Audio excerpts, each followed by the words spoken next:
नमस्कार, मैं रीना शर्मा आप सबका अपने YouTube चैनल सुनी अनसुनी में स्वागत करती हूँ। दोस्तों, इस दुनिया में अहंकार बहुत बड़ी चीज़ है। किसी को अगर अहंकार आ जाता है ना कि मैं ही सब कुछ हूँ, मेरे बिना कुछ नहीं हो सकता, तो उसको वक्त बता देता है कि अहंकार नहीं करना चाहिए। अहंकार तो कभी रावण का भी नहीं रुका था, उसे बहुत अहंकार था कि मेरे से शक्तिशाली कोई नहीं है।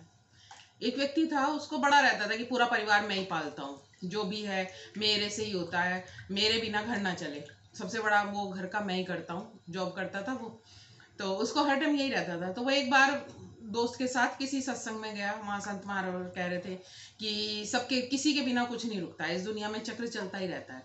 कोई ये सोचे कि मेरे बिना ये नहीं होगा, वो नहीं होगा। तो फिर वो बात संत खत्म, उसके बाद संत के पास गया सत्संग खत्म होने के बाद कि आपने ये बात कही, लेकिन मेरा परिवार तो मेरे पे ही है और कोई और नौकरी भी नहीं करता है घर में, और बच्चे हैं, तो अगर मैं ना कमाऊं तो घर का तो खर्चा ही ना चले, कुछ भी ना हो। मतलब उसमें मैं दिखाई दे रही थी। तो संत ने कहा अगर तुम्हें ऐसा लगता है ना तो तुम कुछ दिनों के लिए, साल भर के लिए दूर चले जाओगे, देखना तुम्हारा परिवार चलता है कि नहीं चलता है तुम्हारे बिना। करने वाला ऊपर वाला है, हम कुछ नहीं है। तो उस व्यक्ति को लगा कि ठीक है, उसने कहा ठीक है। वो उसी रात चला गया और संत जी ने बात फैला दी कि उनके पास कोई ऐसा व्यक्ति आया था इस नाम का, और उसको शेर उठा के ले गया और शेर खा गया, और वो शायद बचा नहीं होगा। तो परिवार में बहुत रोहराट हुई, ये भी हुआ कि भाई अब कैसे होगा, क्या नहीं होगा। लेकिन गांव वालों ने मिलके अपना सब संभाल लिया, उनका थोड़ा बहुत जो भी चल रहा था, कुछ उनके पास जमा पूंजी थी या जो था। फिर उनके बेटे को नौकरी भी मिल गई, जो सबने मिलके उसकी लड़की की शादी भी कर दी, गांव वालों ने मिलके इकट्ठा करके, ये वो हो गया। जब 1.5-2 साल बाद वो आदमी वापस आया तो उसने देखा कि जैसा वो छोड़ के गया था उससे भी बेटर ही चल रहा था घर।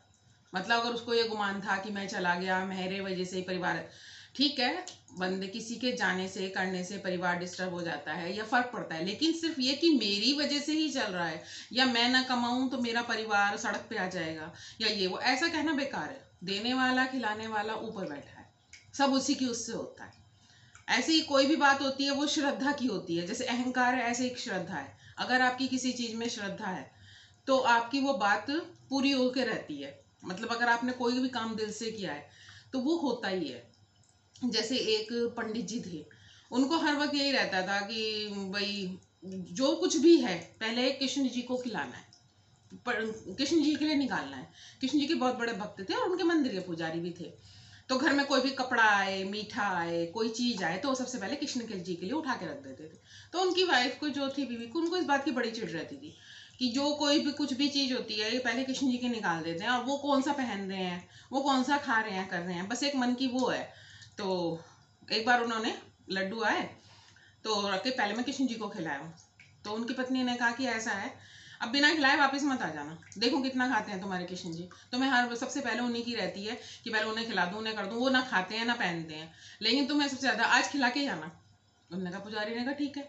वो जाके बैठ गए मंदिर में। एक पल बीता, 1 घंटा बीता, एक पहर बीता। कृष्ण जी ऐसे थोड़ा ही कि भाई वो लड्डू लेके बैठे थे कि कृष्ण जी आओ भोग लगाओ। वो तो एक सबका वो है कि हाँ प्रभु आते हैं, भोग लगाते हैं। लेकिन बात श्रद्धा की थी उस वक्त।